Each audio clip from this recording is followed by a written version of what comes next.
Hey everybody. What's up? Yeah, what's up, y'all?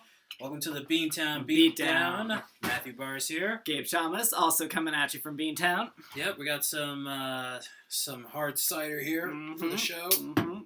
I've actually had this. I'm not saying the name of the brand of the cider, but I've had this in dozens of times, especially when I've gone over to Causeway for the UFC fights, and it is good. Nice. Good yeah. shit. All right, cheers to this. Cheers to that. All right. Damn good cider. Yeah, much sweeter. And let's get into some headlines. Yep. First and foremost, Paige VanZant came in second on Dancing with the Stars, if you saw that, and the deaf model Niall won. Oh yeah. Yeah, I mean, it's good because it's a feel-good story, a deaf a person with a disability overcoming and stuff like that. Yeah, exactly. But I so hardly in my hearts wanted Paige to win that because she could have been the first UFC fighter, male or female, to win Dancing with the Stars. Right. But in a way, it's still going to be some good publicity, especially when her next fight comes up. I don't know when that is. I think this. Although I think it would have been sky high had she won the Mirrorball. Right, exactly. Trophy. Yeah, exactly. And I can understand that, given that it's your sport, you want to represent, you want to represent in the wider community, Yeah. Well, she beat out 3 football players. So there you go. Yeah, because football players had it on lock on Dancing with the Stars. Yeah. So yeah, well, so that's still a triumph of itself, right? Yeah, it is. It is. And also, as a matter of fact, the night before the eliminations on Monday night, Jean-Claude Van Damme made a special cameo, and Paige VanZant got a role in the sequel to the remake of Kickboxer, or the other Kickboxer movie that they're doing.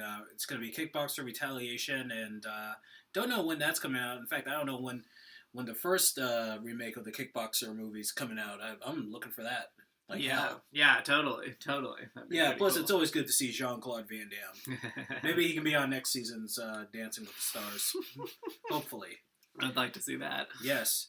And also in some other headline news, I saw Bellator last Friday night. I saw the Rafael Cordeiro versus Melvin Manhoef fight. Let me tell you something. Melvin Manhoef got robbed.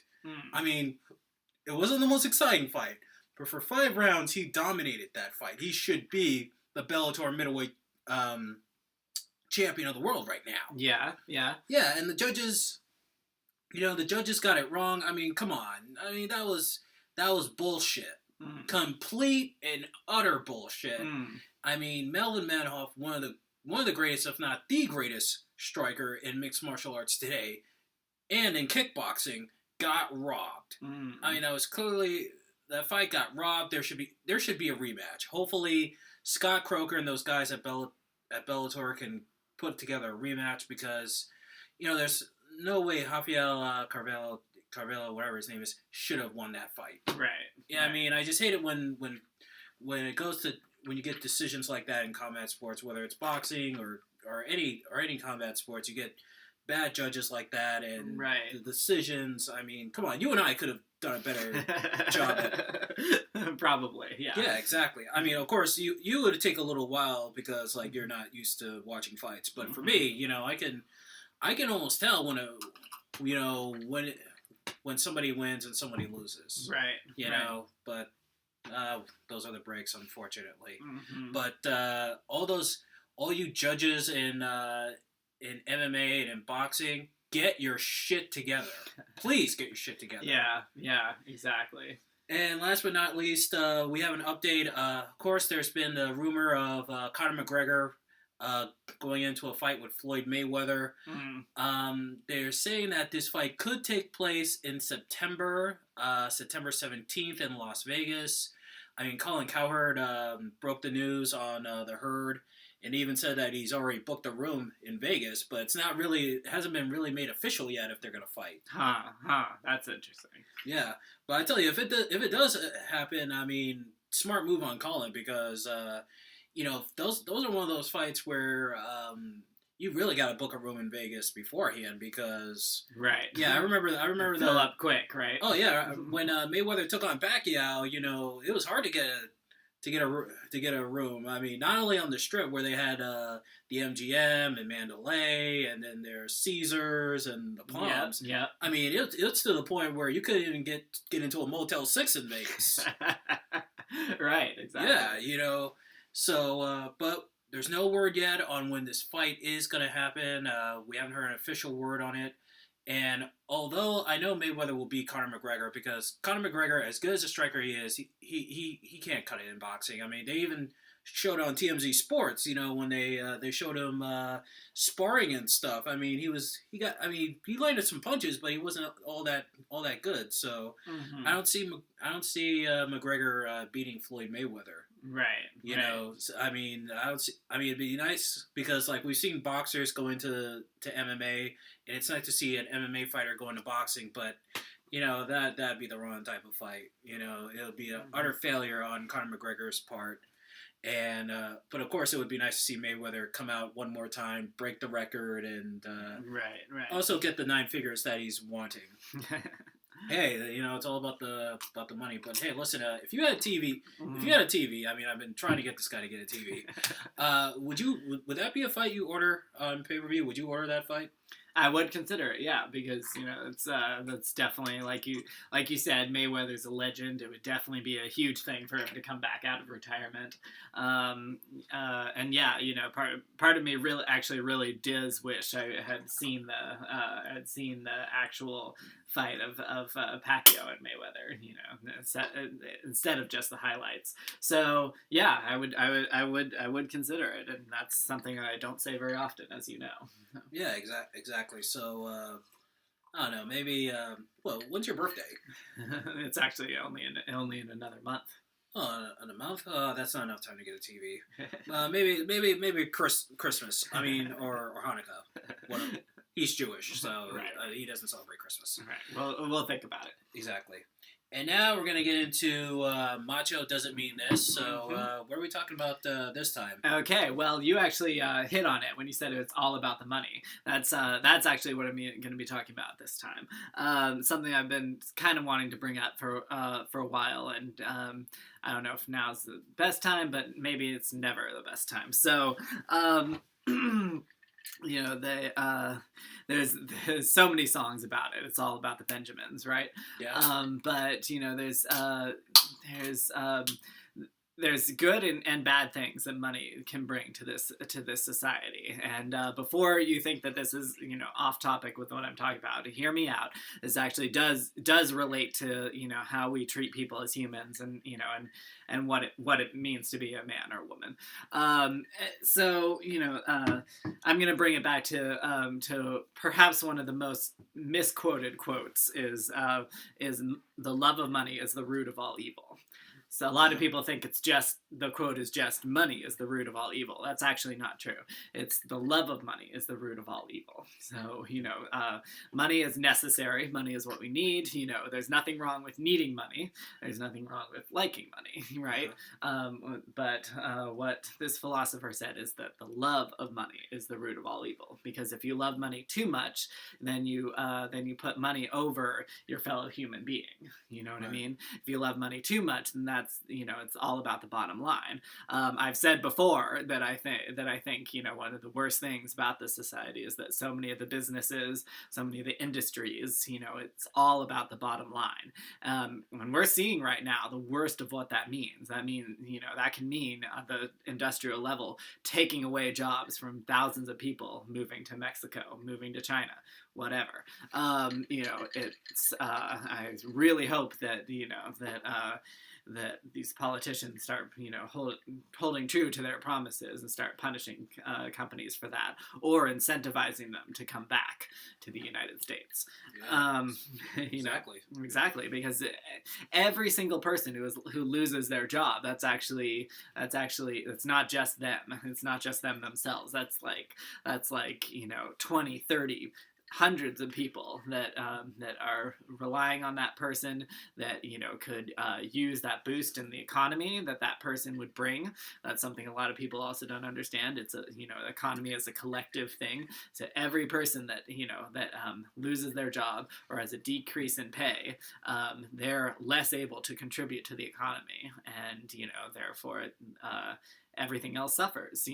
They would take that money and spend it at another business that could use it, and that and then that business is able to hire more people or to make more products, blah blah blah blah. It keeps going. So we shouldn't be thinking about the problem with thinking about the bottom line is it doesn't bring the humanity into it, and it doesn't understand the greater economy as a whole.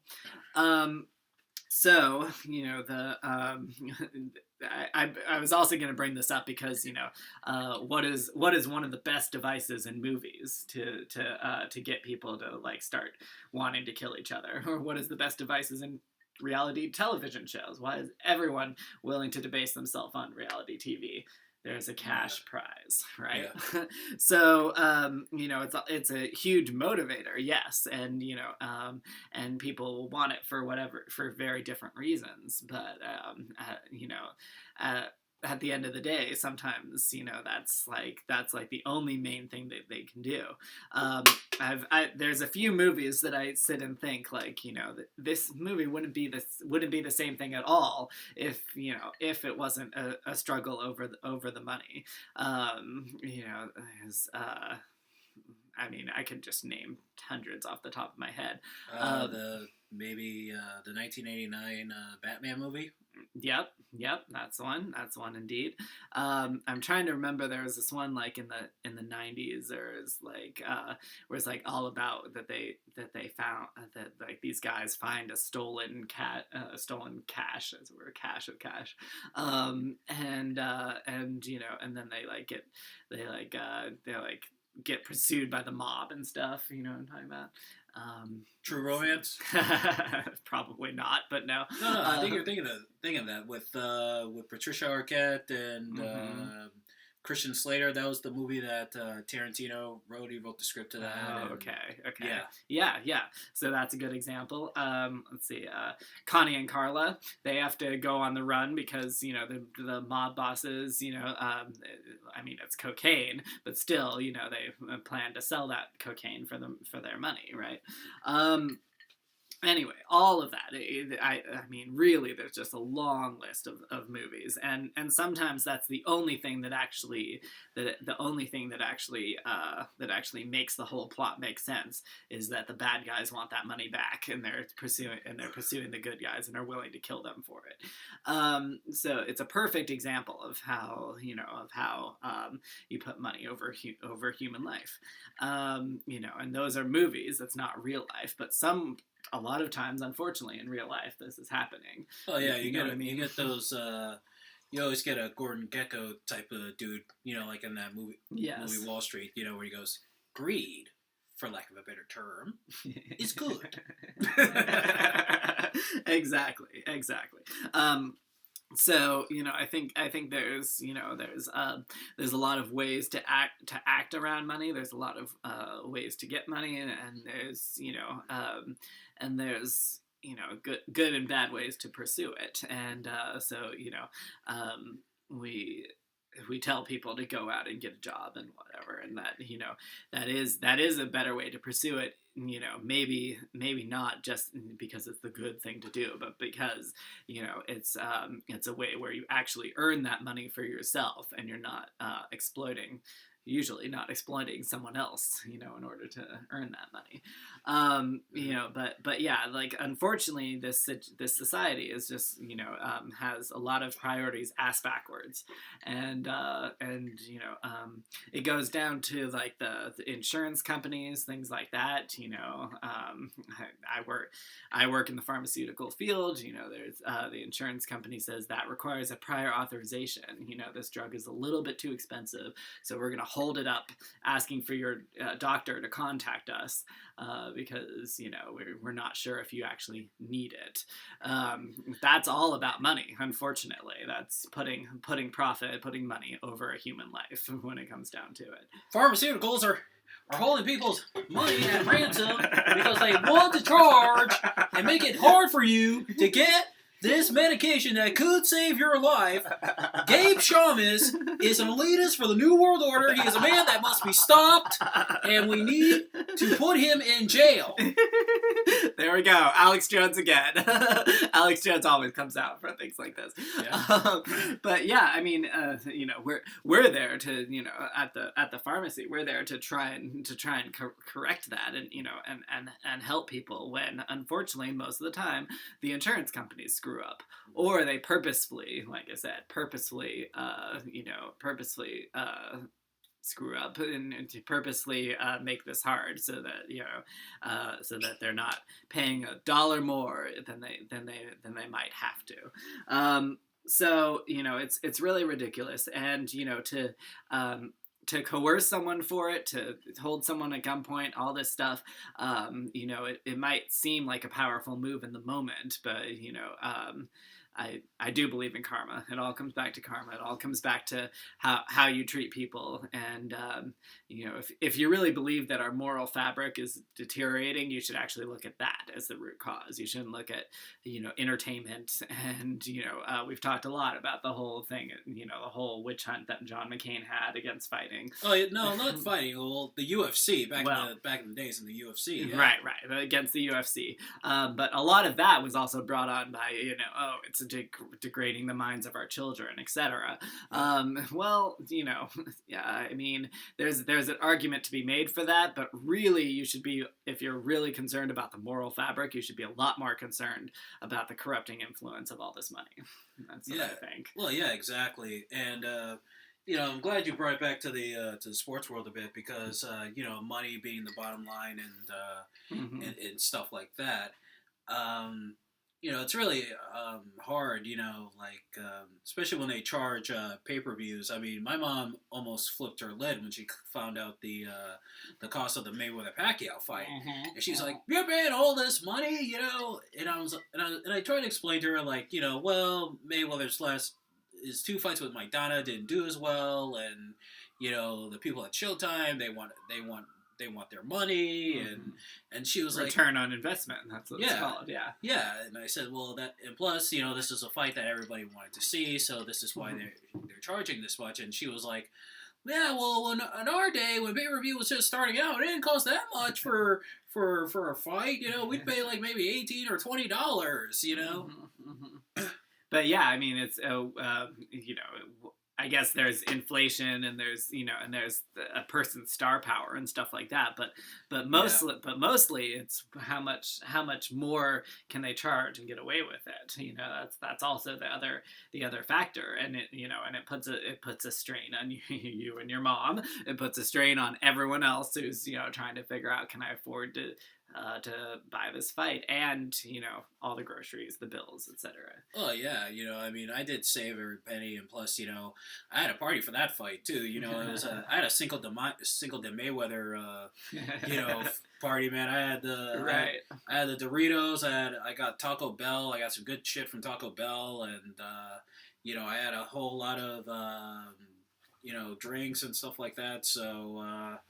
Yeah, man, but it was still worth it. I mean, having your friends there and, having drinks and, for that fight. I mean, and plus you and I have talked about how much pay-per-view fights should cost. I mean, I think 55 is $55 tax free is I think that's reasonable.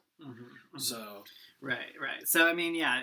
Anyway, all of these decisions are actually, it actually does come down to money, and we should we've been learning how to be better citizens towards each other, and I've talked about before bringing violence into politics is is not seen as a good thing, and we should, and it'd be better if we had that in in our economic system as well. It shouldn't be you shouldn't be rewarded for threatening someone at gunpoint for their money, etc.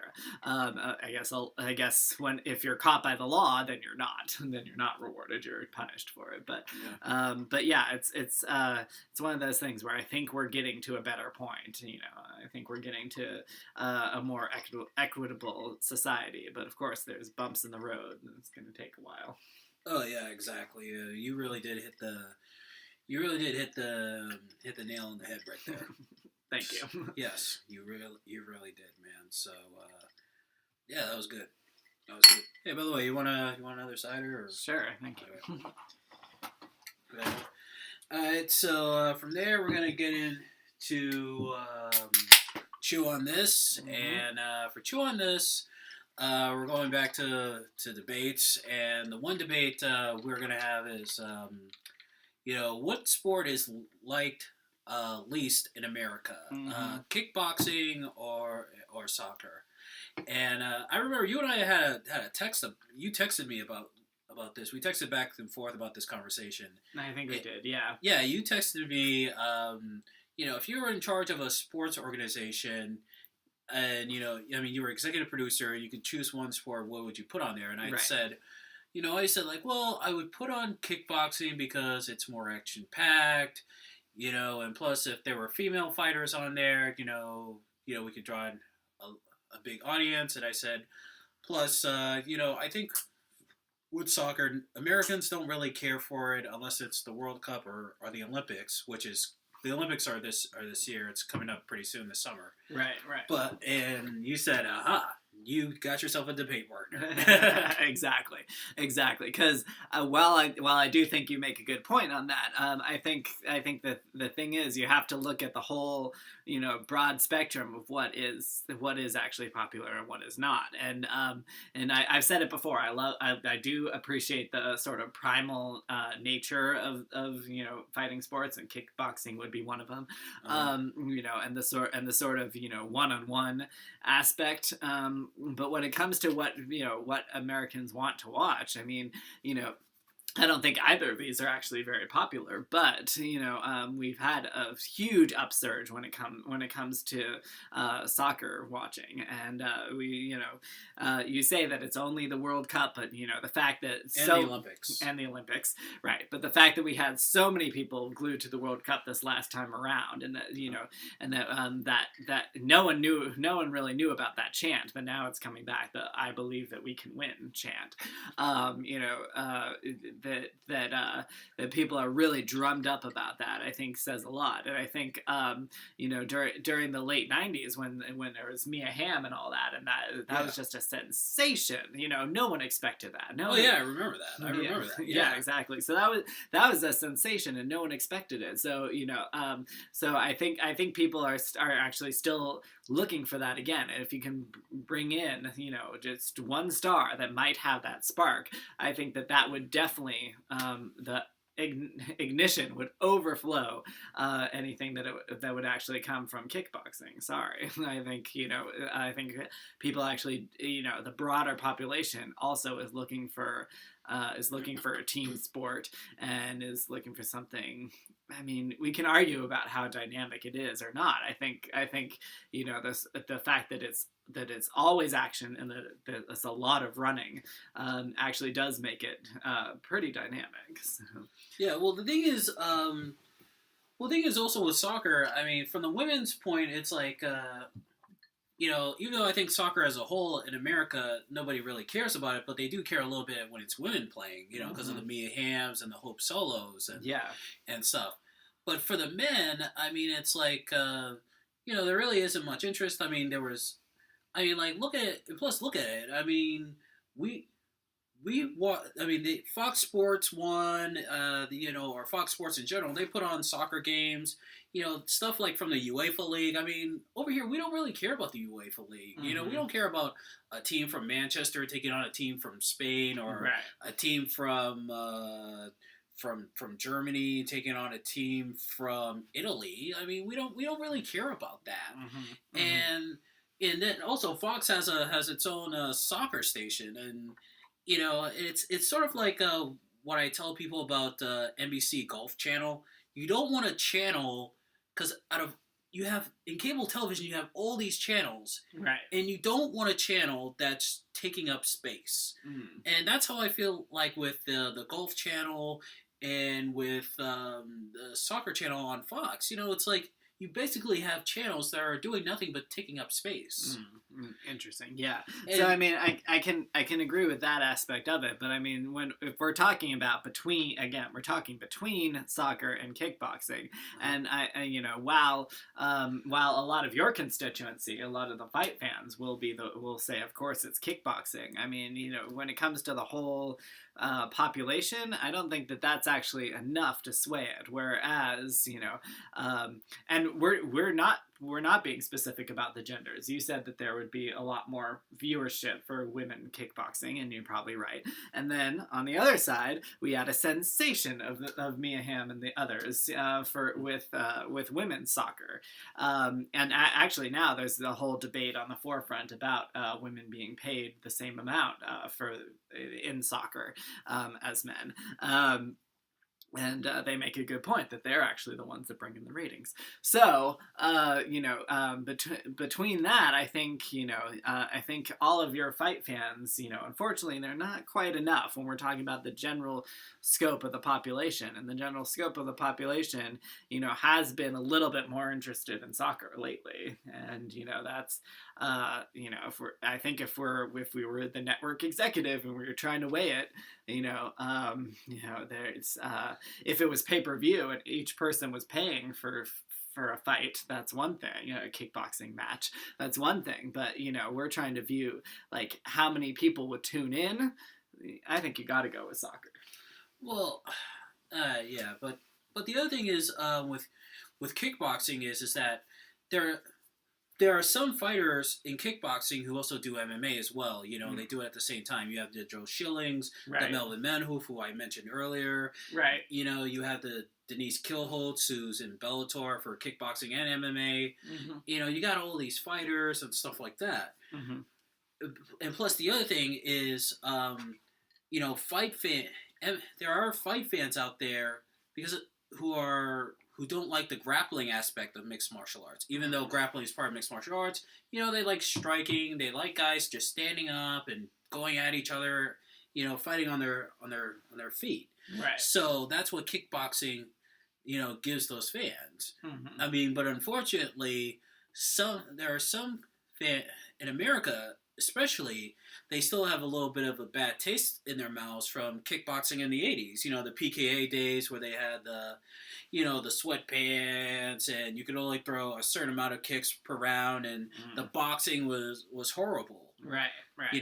So, I mean, yes, there has been K1. There has been Glory. Even right now, Bellator with their own kickboxing organization. But there's still sort of this thing where it's like, yeah, but, kickboxing, in America, it doesn't really gel here. I mean, there are some fans, and that's why people have been saying, like, well, they should have let the women be the forefront of kickboxing, and I think that has to do a lot with Ronda Rousey's star power in the UFC, and even right now with Holly Holmes, who's a former kickboxer and a 19-time world boxing champion, so... Right, exactly. Yeah. Exactly. So yeah, I mean, it's not to say that I don't think the women kickboxers would raise the profile of the sport. I think they definitely would, and if this was a question of how to get kickboxing more in the general population, then yes, bring the women out. Do like really exciting, like highly dynamic rounds. All that stuff. But again, we're comparing two different sports here, and I think I don't know. Again, I see your. I'm glad for your willingness to go into fights and to go away from team sports. But we're our as much fight fans as there are. I think our culture is built around team sports. So there's that. I think if we were to try and judge it right now, I think soccer would still win. Not to say that that we can't bring kickboxing more into into everything. But. Yeah, if we were working for a news sports channel or something, like you and I would be in a boardroom somewhere. We'd just be yelling back and forth. Pretty much. Yes. Yeah, until the boss would be like, "Okay, that is enough. I'm going to make the final decision because you guys can't make a decision." Yep, I think we agree. That's how it would happen. Yeah, exactly. And and the other thing is with soccer in America, it's just that in America, there's also this thing of where like soccer moms, they're like they care about. I mean, in America, we also care about soccer on a grade school level. Like we care about it when it's like soccer, like kids soccer, and up until like grades, elementary, then there's middle, and then there's high school. Right. But then when you start getting into college and the pros and international leagues, it's like, I mean, we don't. I mean, that's how you do have a point about that the parents care about it on the grade school level, but then eventually kind of our interest kind of drops after that. So yeah, I do agree that there's that hurdle for the pros to try and the gap to try and bridge for the pros. But I mean the fact that the soccer moms are so interested, and at the young age, it means that there is some room for it. And again, we both agree that neither of these are completely popular across the country.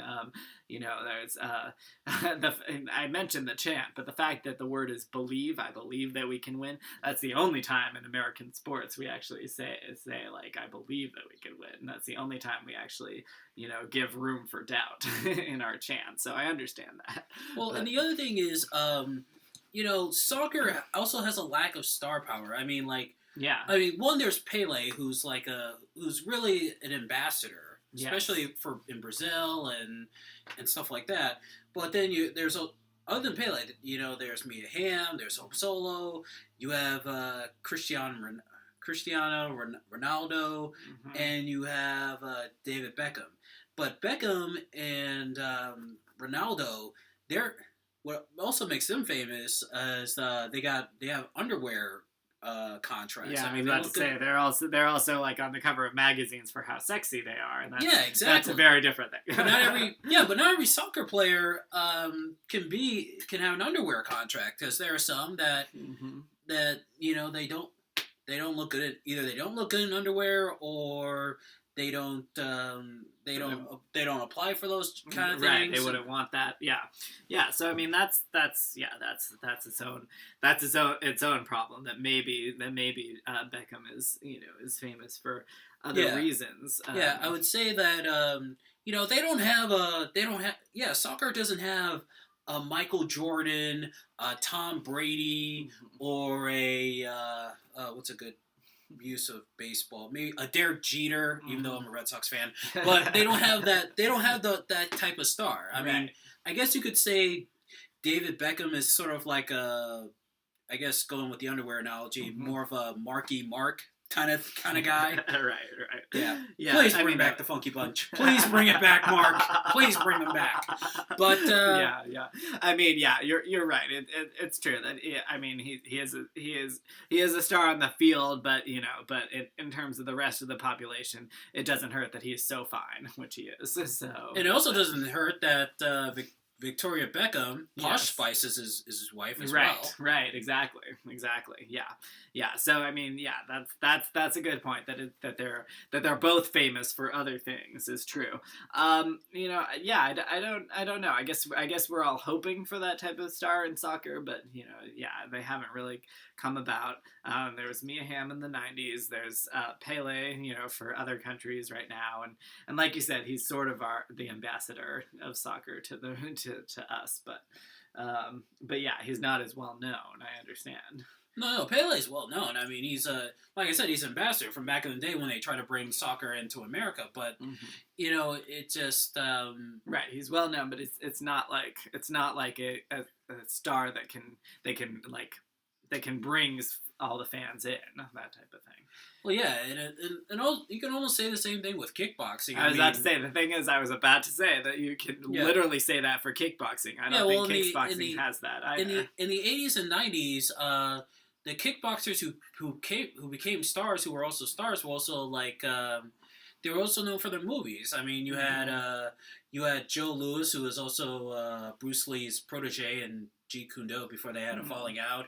There was Benny Urquidez when he later on did the films with Jackie Chan. You had Peter Sugarfoot Cunningham. He also did some movies as well. In fact, his last movie was he played that black fighter in The Fighter with Mark.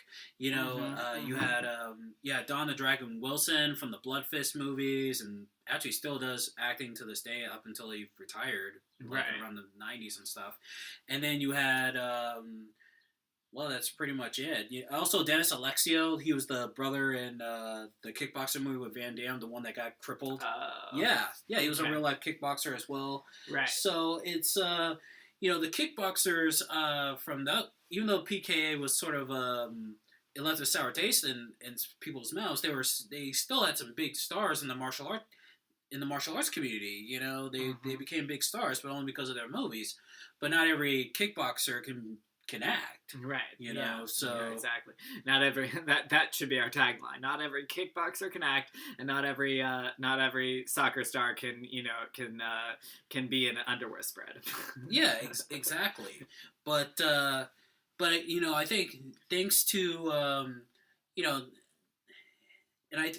and plus also just like soccer, kickboxing, they have these organizations, but most of these organizations, they're just organizations that are just still around. I mean, K1 was huge in the 90s and early 2000s, and then they went through bankruptcy. They were almost going out of business until they got saved by a Japanese company. But then by that time, most of their big-time fighters, they had left. They either went into MMA or they went to other kickboxing organizations. And, like K1 is just another organization that's just around. Glory had huge potential. But slowly but surely, it's starting to become one of those organizations that's just around. I mean, I saw the last Glory event, and it was big. It was a good event. Yeah. But if they can get from ESPN3, like if ESPN were to air it on ESPN2 and then ESPN1, I'd be fine with that. Mm-hmm. But to air it on ESPN3 and ESPN2, that's horrible. Mm-hmm. You're not giving the organization as much promotion as it is, especially when you're a big sports channel like ESPN, who, by the way, back in the 80s and 90s broadcasted kickboxing back in those days. Right. One of their earlier broadcasts. Right, exactly. And now you have Bellator that's starting to that had a good show, that had a good first show, and that's the thing, we need sort of like the Fertitta brothers. The Fertitta brothers, they had money to blow, and that's how they saved the UFC, and the UFC is where it is right now. Right. That's what we need with kickboxing. We need a guy with like with Donald Trump money or like Bill Gates money, money to blow, and just say, okay, we're gonna start a kickboxing organization. We're gonna put on a tournament. We're gonna put on a good network. We're gonna air it in prime time on Fridays and Saturday nights, and we're gonna help build the sport. Right, exactly. Yeah, I think that's what both of these sports need. sometimes the sport is just so unpopular that it won't, or like unable to break through to the mainstream that that it needs a big star. I mean, golf would still not be what it is today without Tiger Woods. Like it's one of those things that now they wonder what's going to happen in the future. Well, you should, because who knows if it's ever going to be the same without Tiger. Well, yeah, Woods. that's why NBC shouldn't have had that's why NBC shouldn't have had that have their golf channel. I mean, they have they have NBC Sports Network, and then they have NBC Golf, and it's like, why do you have an NBC channel fully dedicated to golf when you don't have that big enough stars? I mean, right. Like I don't said, have you the got audience a channel, there for it. Right. Yeah, you basically have a channel that's just taking up space, and with like 1,000 cable channels that are out there, it's like, why would you don't want to put on a channel that's just taking up space? Right. Yeah. So I guess both of these sports do need sort of a second coming. We're looking for the star or the investor that will bring them out. Well, with kickboxing, there are some guys in there right now in today's kickboxing world that should be huge stars. I mean, Raymond Daniels. I mean, he's been called the Michael Jordan of kickboxing because of his flying karate kicks and stuff like that. He should be a huge star. Right. Melvin Manhoef, the same Melvin Manhoef, Joe Schilling, Sicheon Pong, from Thailand. Denise Kielholtz, she has the opportunity to be the Ronda Rousey of MMA, of kickboxing. Also, I follow her on Facebook too. Oh yeah. I mean, she is a huge star. She has the potential to be a huge star. But unfortunately, sometimes, and also the other thing with American fans who just love striking, they love striking, but they don't like the kind of striking that they see. It's like you give them kickboxing and boxing, and sometimes they don't like it, and it's just one of those situations where you're just not gonna win. You just can't win with some fans. Right. Well, yeah. I mean, that's the conundrum that we're in, I guess, and that's what we're hoping for both of these sports that they come out of. Well, yeah, exactly. I mean, I know that everyone in every country in the world is going to be tuning in come time for the Olympics, because it's. Right. I mean, I know that Brazil is definitely going to come on strong because it's the games are being held in Rio, and the last thing they want to do is lose to lose in their country. I mean, exactly. And then it was such a embarrassing thing for them to lose to Germany during the World Cup. Like, oh boy, Well, yeah, it was, but Germany's got some good players too. Yeah. But Brazil in the last Olympics they beat out Mexico, so there you go. I mean, so I know that they're gonna wanna repeat. So, but as far as what sport is like the least here in America, I gotta say this is I think it's still a toss up. I mean, I know I said that when you were texting me. I said I still think it's a bit of a toss up. You can't. I know people use the old analogy. Well, you can cut it with a knife. This situation, you cannot cut it with a knife.